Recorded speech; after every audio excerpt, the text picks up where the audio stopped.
नमस्कार प्रेक्षकांनो. काल झालेल्या विमान अपघातामध्ये महाराष्ट्राचे उपमुख्यमंत्री अजितदादा पवार यांचे दुर्दैवी निधन झाले.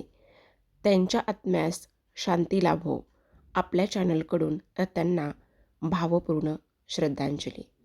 तर लग्नानंतर होईलच प्रेम या मालिकेच्या आजच्या भागामध्ये आपण पाहूयात की आता इकडे नंदिनी फोनवर बोलत असते. तिला चित्राचा फोन आलेला असतो आणि ती म्हणत असते, अगं नंदिनी ताई, तू येणार आहेस ना? तेव्हा ती म्हणत असते, हो मी येणार आहे.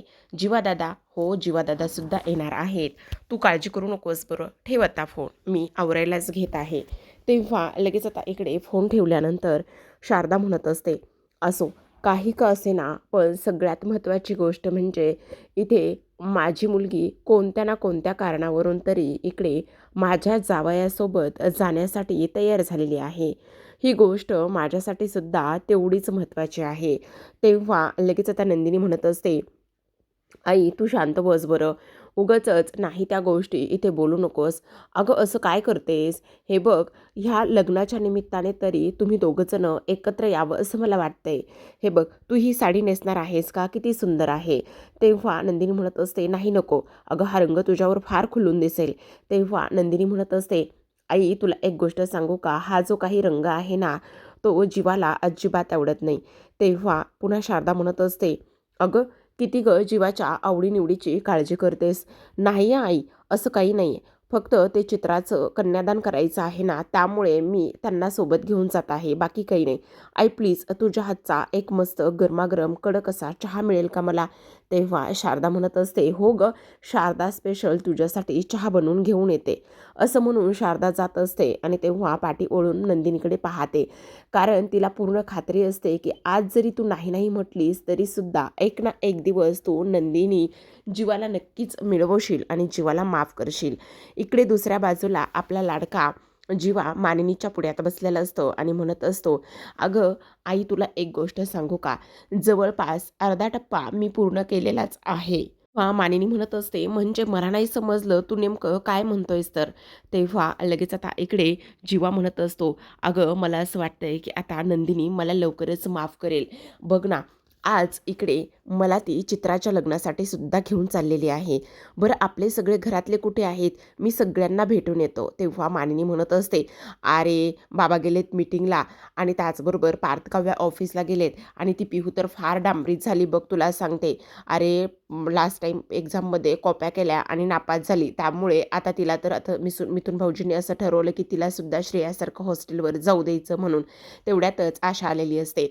आशा म्हणत असते, अगो बाई बाई बाई बाई, जीवा दादा कधी आले? हा मी आत्ताच आलेलो आहे. तू कशी आहेस? मी ठीक आहे. तुम्ही बरे आहेत ना? पण हे तुमचं असं सुकडं काय झालेलं आहे? सुकड बोंबीलच झाले तुम्ही. अगं आता जेव्हा आम्ही माझ्या इथे सुरमईला घेऊन येईल ना आणि सुरमईला इथे घेऊन आल्याच्यानंतर आईच्या हातचं तूप, पोळी सगळं काही खाईल, तेव्हा पुन्हा एकदा चांगला बोंबील होईल बरं का मी. तेवढ्यातच आता तो म्हणत असतो, चल ना मला माझी शेरवानी शोधण्यासाठी मदत कर. आणि नंदिनी म्हणाली, घरी जाताय ना तर गोडाचं घेऊन जा म्हणून ही मी मिठाई आणलेली आहे.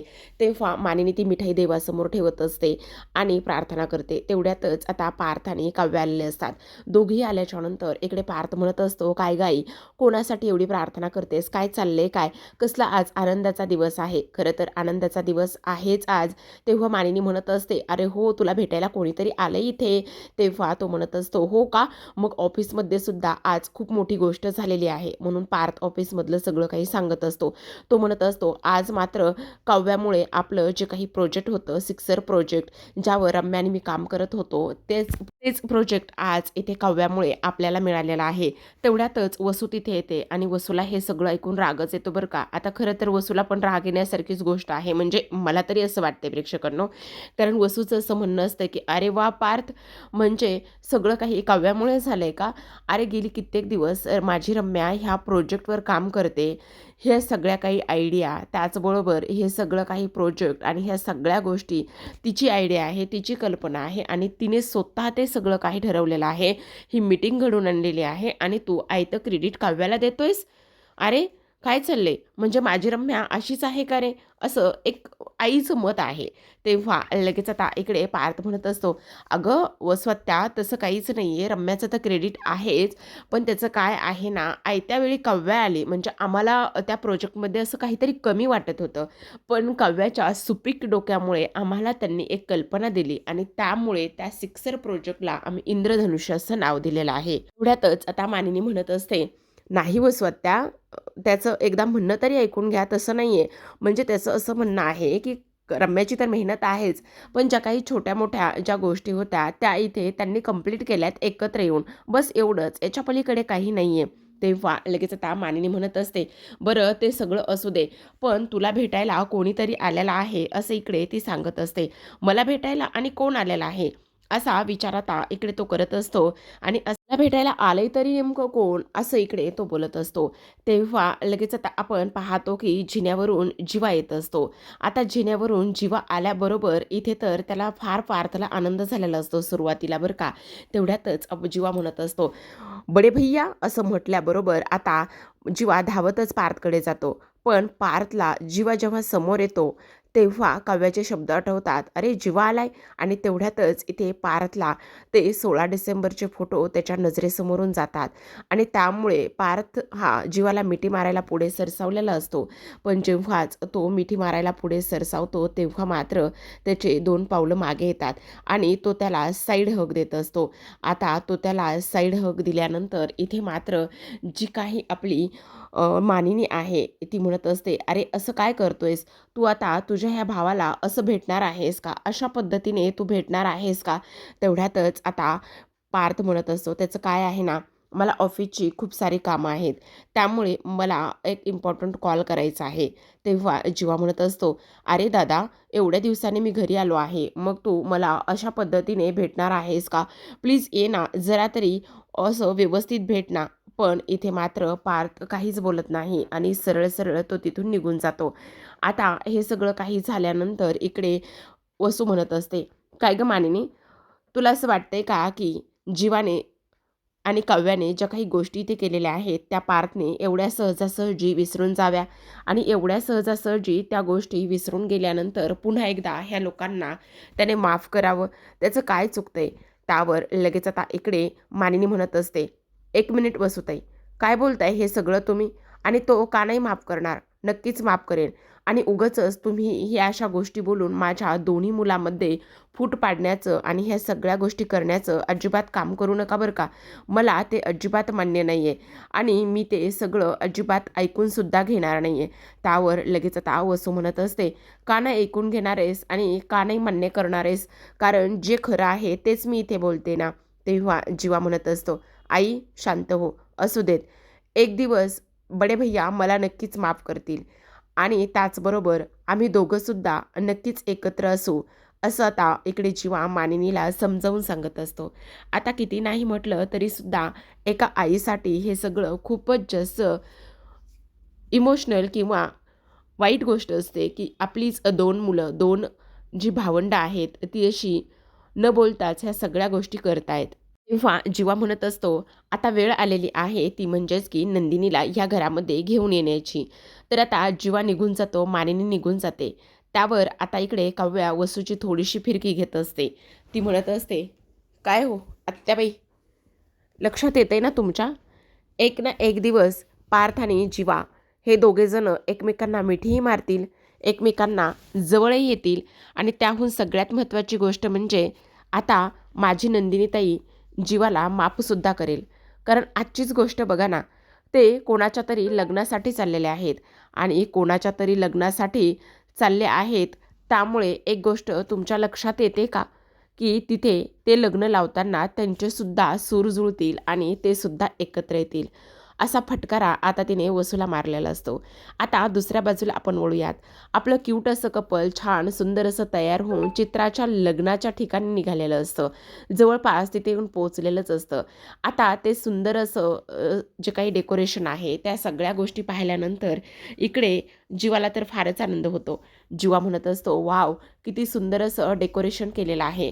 म्हणजे खरं पाहायला गेलं तर हे फारच सुंदर आणि त्याहूनही जास्त कमाल आहे, असं सुद्धा तो इथे बोलत असतो. अगदीच जीवानी ह्या नंदिनीसारखं साधेपण आहे.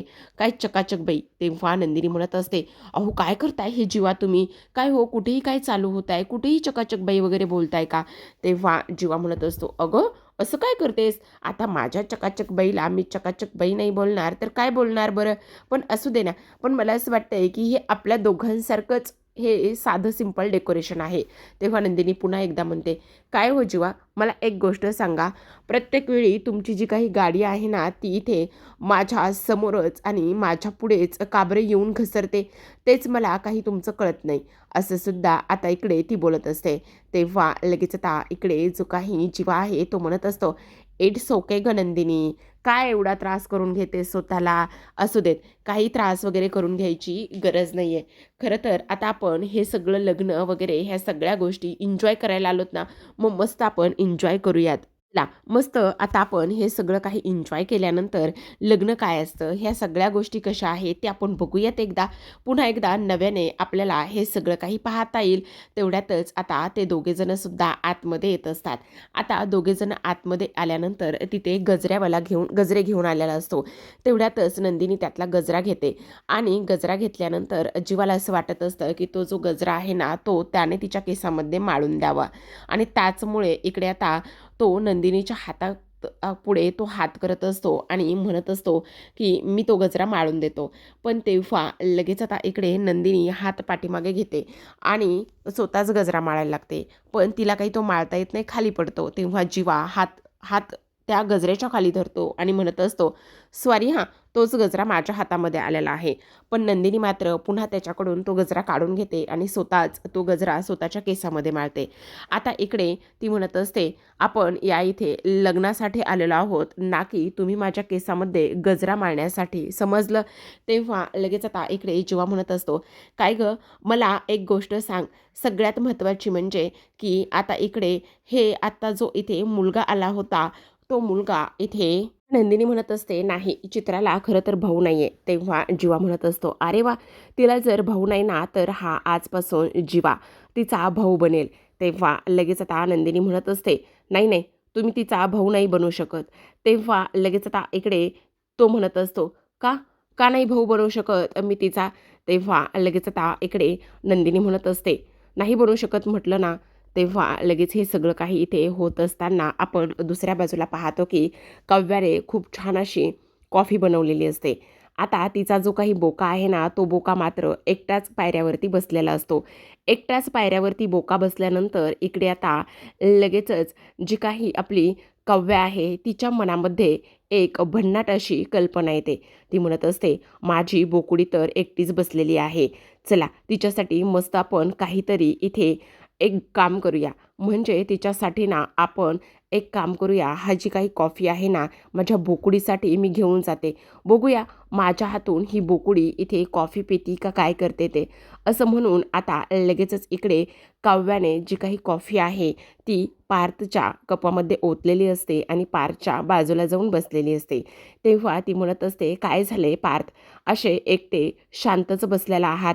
तेव्हा इथे लगेचच पार्थ म्हणत असतो, नाही नाही, काही नाही. तेव्हा काव्या म्हणत असते, कितीतरी दिवसाने असं शांत बसलात ना, म्हणून तुम्हाला विचारलं, काही प्रॉब्लेम तर नाही ना? तेव्हा लगेच आता इकडे तो म्हणत असतो, नाही काही नाही झालेलं आहे. तेव्हा काव्या म्हणत असते, खरं तर पार्थ, मला तुमच्याशी थोडंसं बोलायचं आहे. तेव्हा पार्थ म्हणत असतो, हां बोला ना. तेव्हा काव्या म्हणत असते, त्याचं काय आहे ना पार्थ, आता माझ्या एक्झामचं सेंटर डिक्लेअर झालेलं आहे आणि त्यामुळे मला असं वाटतंय की तुम्ही आता इकडे माझ्यासोबत माझ्या एक्झाम सेंटरवर मला सोडवण्यासाठी यावं. तर इकडे आता लगेचच जीवा म्हणत असतो, का म्हणजे मी तिचा भाऊ का बरं नाही होऊ शकत? तेव्हा नंदिनी म्हणत असते, सांगितलं ना तुम्हाला नाही होऊ शकत. तेव्हा पुन्हा एकदा जीवा म्हणत असतो, का ते तरी सांगणार आहेस का नाही? तेव्हा नंदिनी म्हणत असते, कारण आपल्या दोघांना सुद्धा कन्यादान करायचं आहे. असं म्हटल्यानंतर आता जीवा म्हणत असतो, काय? तर इकडे दुसऱ्या बाजूला काव्या म्हणत असते, पार्थ ऐका ना माझं, कारण जे काही सेंटर आहे ना, ते मुंबईच्या बाहेर आहे. त्यामुळे प्लीज तुम्ही मला सोडवायला या ना. तेव्हा पार्थ मात्र काहीच बोलत नाही. तेव्हा काव्या म्हणत असते, खरं सांगू का पार्थ, मी आता थकले हो. मला कंटाळा आलाय तुमच्यासोबत हे असं सतत चांगलं वागून, त्यानंतर सतत तुम्हाला म्हणून, तुमच्या मागे फिगे फिरून, त्याचबरोबर मी ह्या सगळ्या गोष्टी करून मला आता कंटाळा आलाय. मी थकली आहे. खरं तर मला तुम्हाला माझ्या मनामध्ये असलेल्या त्या सगळ्या गोष्टी सांगायच्या आहेत. मला आता हे सगळं मोकळं व्हायचं आहे. सगळं सांगून ह्या सगळ्या गोष्टीतून बाजूला व्हायचं आहे, असं काव्या म्हणत असते. तेव्हा मात्र जो काही पार्थ आहे तो फक्त काव्याचं ते सगळं बोलणं ऐकून घेत असतो. आता काव्याच्या डोळ्यामध्ये पाणी आलेलं असतं. ती म्हणत असते, पार्थ, तुम्हाला मनवायला, त्याचबरोबर तुम्हाला माझ्या प्रेमाची जाणीव करून द्यायला मला आता कंटाळा आलाय. म्हणजे सतत मी तुमच्या मागे पुढे करणं, चांगलं वागणं, त्याहूनही सगळ्यात महत्त्वाची गोष्ट म्हणजे की इथे सतत हसून राहणं, उड्या मारणं, ह्या सगळ्या गोष्टी करून मी आता कंटाळली आहे. मला वैताग आलाय. मला हे संपवायचं आहे. मला हे कुठेतरी शेवट करायचा आहे ह्या सगळ्या गोष्टीचा. आणि म्हणूनच मी तुम्हाला म्हणते पार्थ, प्लीज माझ्यासोबत मला सोडवायला चला ना.